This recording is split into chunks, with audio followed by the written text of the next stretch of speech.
역대하 16장 1절부터 14절에 있는 말씀으로 큐티인 제목은 여호와께 구하지 아니하고입니다. 인간은 하나님을 떠나 우상 숭배하는 변질된 신앙생활로는 그 마음을 결코 채울 수 없습니다. 인간에게는 하나님의 말씀에 대한 영적 갈급함이 있기 때문입니다. 가정한 습관을 끊어내고 예배를 사수하는 일에는 십자가 짐 같은 고생이 따릅니다. 하지만 하나님이 함께 하셔서 믿음의 사람들을 모아주십니다. 눈에 보이는 우상을 없애는 외적 개혁에 성공해도 마음과 목숨을 다해 여호와를 찾기에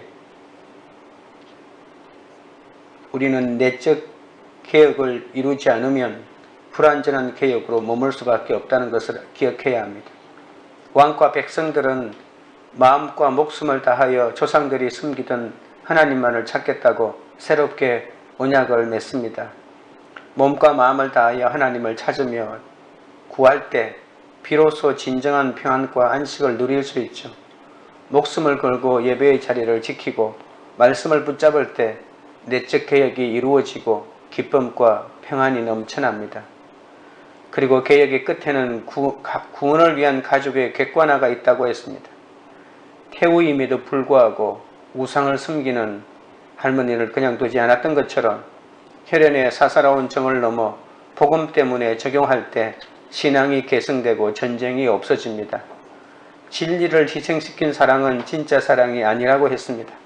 내가 아는 하나님을 불신 가족에게 전하기 위해 진리를 포기할 수는 없지 않습니까? 내 신념 때문이 아니라 정말 하나님을 사랑해서 갈등하고 기도한다면 하나님께서 분명 지혜를 주실 것입니다. 믿음도 내 자식이 좋아야 하고 공부도 내 자식이 잘해야 하고 사역도 내 자식이 멋있게 해야 한다는 그것을 내려놓는 것이 바로 가족의 객관화입니다. 오늘은 이스라엘 왕 바하사가 유다를 공격하자 아사가 아람 왕 벤하닷을 의지하여 바이사 군대를 몰아냅니다. 그때 선견자 하나니가 유다 왕 아사에게 나와 그가 하나님을 버리고 아람 왕을 의지한 것을 책망하자 화가 난 아사는 선견자를 옥에 가둡니다. 그리고 나서 3년 뒤에 아사는 발에 병이 나 2년 후에 죽게 되죠. 첫째로 나와 당신 사이에 약조하자입니다. 1절입니다. 아사 왕 제36년에 이스라엘 왕 바하사가 유다를 치러 올라와서 라마를 건축하여 사람을 유다 왕 아사에게 왕래하지 못하게 하려 한지라. 아사 왕 시대의 유다는 20년간 평화를 누리지만 이스라엘 왕 바하사의 침공으로 평안이 깨집니다. 아사가 왕이 된 지 36년째 되던 해에 이스라엘 왕 바하사가 유다를 치러 왔습니다. 바하사는 이스라엘을 건국한 여로보암의 집안을 제거하고 왕이 된 사람입니다. 바하사가 라마를 건축해 북이스라엘 주민으로 하여금 남유다와 교류하거나 그곳에 왕래하지 못하게 하죠. 아마도 북왕국 사람이 종교적인 이유 때문에 유다로 이주하는 것을 막겠다는 의지도 포함되어 있습니다. 라마는 베냐민 지파의 중심에 있는 성읍으로 가나안 북쪽과 남쪽을 연결하는 길목에 있었거든요. 그뿐만 아니라 이곳을 통제하면 바로 근처에 있는 다른 지역도 통제할 수 있었기 때문에 가나안 동쪽과 서쪽의 교류를 차단할 수 있는 효과를 거둘 수가 있습니다. 바하사가 라마를 차지하여 요새를 만든 것은 북왕국 이스라엘이 영토 확장을 위한 정책을 펴나가고 있다는 것을 보여주기도 하고 또한 라마가 예루살렘에서 고작 11km밖에 떨어져 있지 않기 때문에 남왕국 유다를 통치하는 아사에게는 심리적으로 엄청난 압박을 주었을 것입니다. 그동안 하나님을 잘 신뢰해왔던 아사가 이 일 때문에 큰 불신을 저지르죠. 예전 같았으면 하나님께 먼저 기도하고 그분의 인도하심에 따라 최선을 다했을 것인데 이번에는 하나님께 도움을 청하지도 않고 왕으로 감당해야 할 책임과 의무도 저버리고 맙니다. 2절 3절입니다.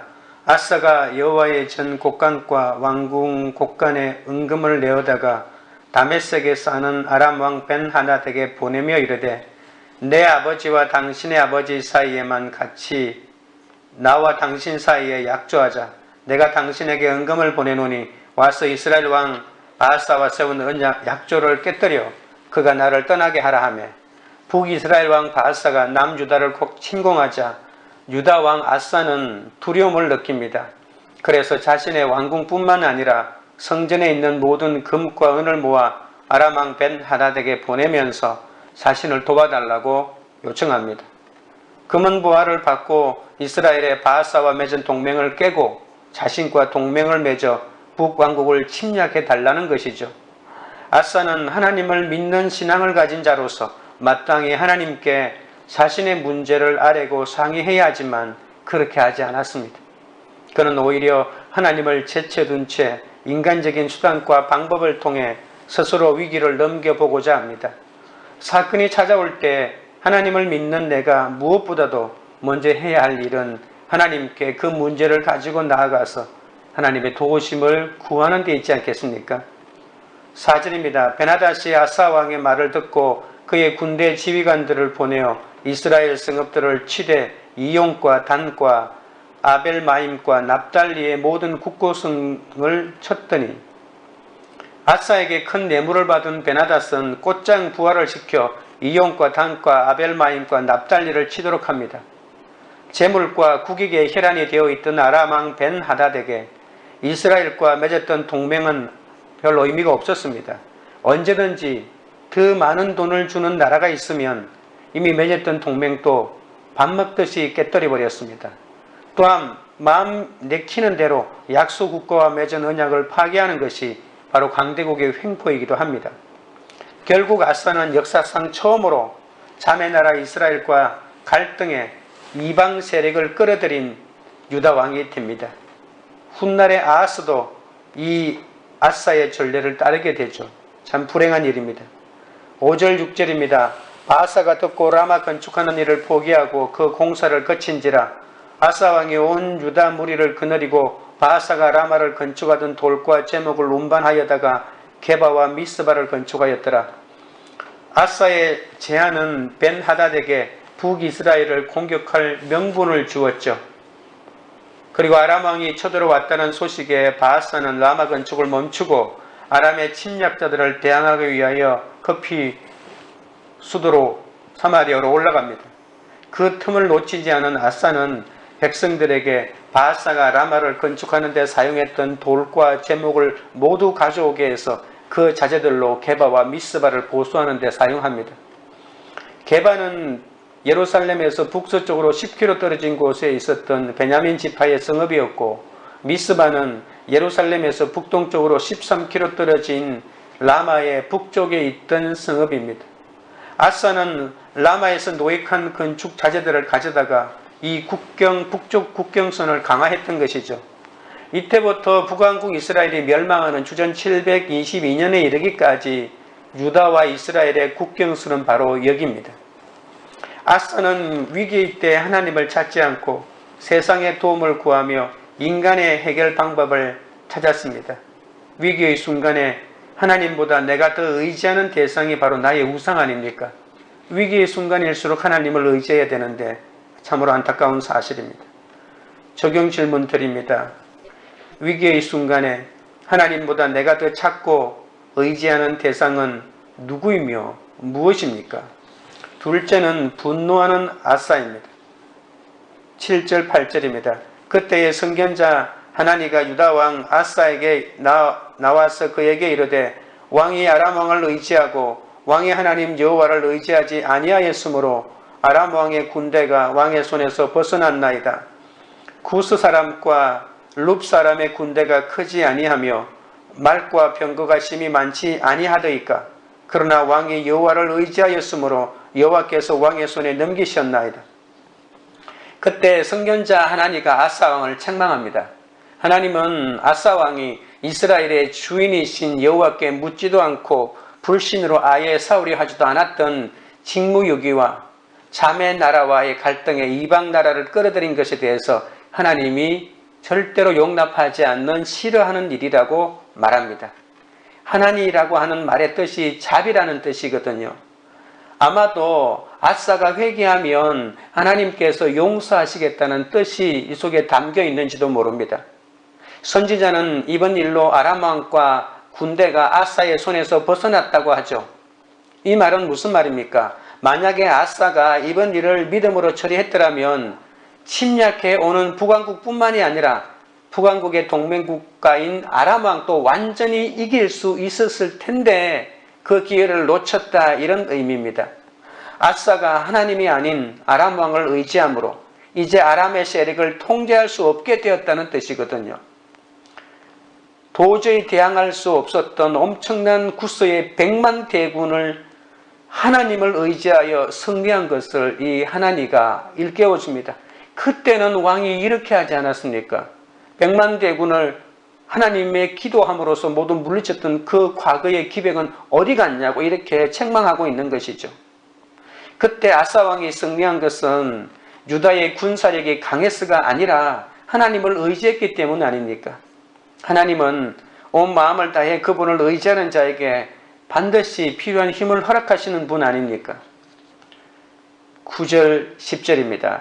여호와의 눈은 온 땅을 두루 감찰하사 전심으로 자기에게 향하는 자들을 위하여 능력을 베푸시나니 이 일은 왕이 망령되이 행하였은즉 이후로부터 왕에게 전쟁이 있으리이다 하며 아사가 노하여 선견자를 옥에 가두었으니 이는 그의 말에 크게 노하였음이며 그때에 아사가 또 백성 중에서 몇 사람을 학대하였더라.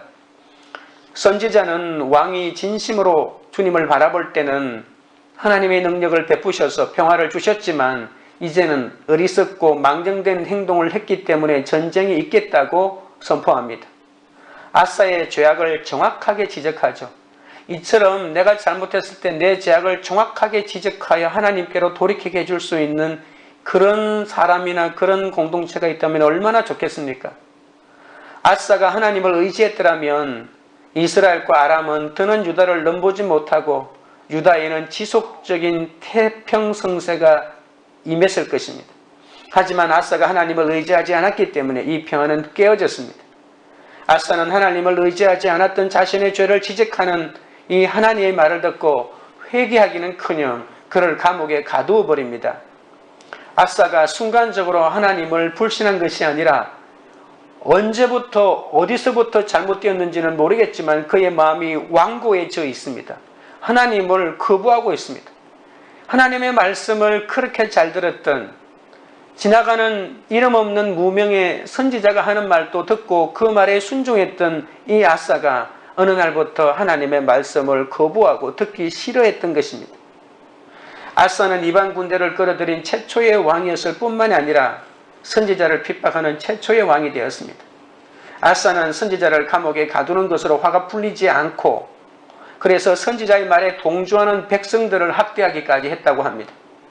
한때는 하나님을 의지하여 백성들에게 평화를 안겨주었던 아사가 말년에 가서는 폭군으로 변해버렸습니다. 아사는 백성들을 공개적으로 핍박한 최초의 왕이 되었죠. 하나님을 의지한 믿음에서 비롯된 35년간의 훌륭하고 괄목할 만한 통치가 마지막 5년 동안의 불신과 교만으로 무너져 내렸던 것입니다. 한마디로 용도사미가 된 것이죠. 우리가 인생을 잘 살았다고 자부할 수 없는 이유가 바로 그것입니다. 마지막 5년 동안에 무슨 일이 일어날지 모릅니다. 마지막 5년 동안에 하나님의 말씀을 듣기 싫어할 수가 있다는 것입니다. 경고와 책망의 말씀을 듣고도 돌이키지 않고 나의 옳음만 주장하여 화를 낸다면 하나님의 심판을 면할 수 없을 것입니다. 우리는 매일매일 내 주장이 아닌 하나님의 말씀을 듣고 내 속에 있는 내 옳음에서 돌이키고자 하는 이런 끊임없는 훈련과 이러한 매일의 시간을 가져야만이 우리가 마지막에 이렇게 변절되지 않을 것입니다. 적용 질문 드립니다. 주위 지체나 믿음의 공동체가 나의 죄와 잘못을 지적하거나 책망해 줄 때 어떻게 반응합니까? 셋째는 위독한 아사입니다. 11절부터 13절입니다. 아사의 처음부터 끝까지의 행적은 유다와 이스라엘 열왕기에 기록되니라. 아사가 왕이 된 지 39년에 그의 발이 병들어 매우 위독했으나 병이 있을 때에 그가 여호와께 구하지 아니하고 의원들에게 구하였더라. 아사가 왕위에 있은 지 41년 후에 죽어 그의 조상들과 함께 누우매 역대기에 기록된 아사 왕에 관한 내용이 열왕기보다 훨씬 더 많은 것으로 보아 유다와 이스라엘 열왕기가 아사 왕에 대해서만큼은 유다 왕 역대지략보다도 더 훨씬 상세하게 기록하고 있는 것을 볼 수가 있죠. 성경에서 아사는 대체로 긍정적인 평가를 받는 왕입니다. 그러나 인생의 후반부로 갈수록 그의 삶은 하나님과 멀어져 갔습니다.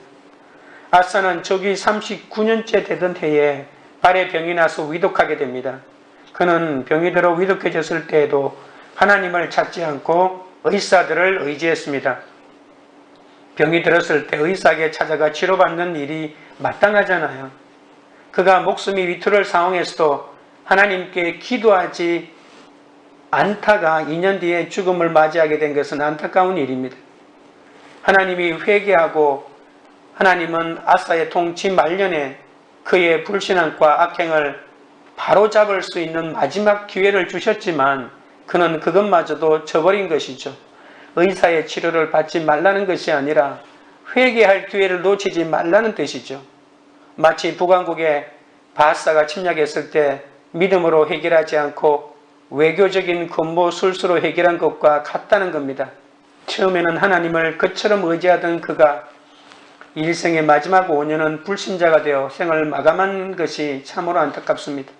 그가 결국 병에서 회복하지 못하고 41년째 되던 해에 죽습니다. 그의 2년 동안 병만 앓다가 마지막 인생을 마무리한 것이죠. 14절입니다. 다윗성에 자기를 위하여 파두었던 묘실에 무리가 장사하되 그의 시체를 법대로 만든 각양 향재료를 가득히 채운 상에 두고 또 그것을 위하여 많이 분향하였더라. 아사는 다윗성에 장사되었는데 그가 살아생전 자신이 묻힐 무덤을 파두었기 때문에 그 무덤에 안치됩니다. 사람들은 온갖 향을 쌓은 침상에 그를 장사하고 죽음을 애도하기 위해서 큰 불도 밝힙니다. 역대기 기자가 왕의 장례식을 자세하게 언급하는 것은 이 아사가 유일합니다. 비록 아사 왕이 말년에 타락하여 하나님과 백성들에게 상당한 피해를 주었지만 매우 훌륭한 왕으로 평가한다는 것을 볼 수 있습니다. 아사가 타락한 마지막 6년의 통치는 안타까운 일이지만 처음 35년의 경건한 통치를 인정한다는 의미가 들어있기도 합니다. 또한 유다 백성들은 옛적 아사를 기억하며 그의 죽음을 슬퍼했을 수도 있습니다. 아사는 종교개혁을 일으키며 35년 동안 하나님을 의지하며 태평성대를 구가했습니다. 그러나 모든 것을 얻게 된 후에 교만해져서 자기 생각과 세상 방법을 쫓다가 생을 마감합니다. 교만은 패망의 선봉이라는 사실을 다시 한 번 더 새길 수 있습니다.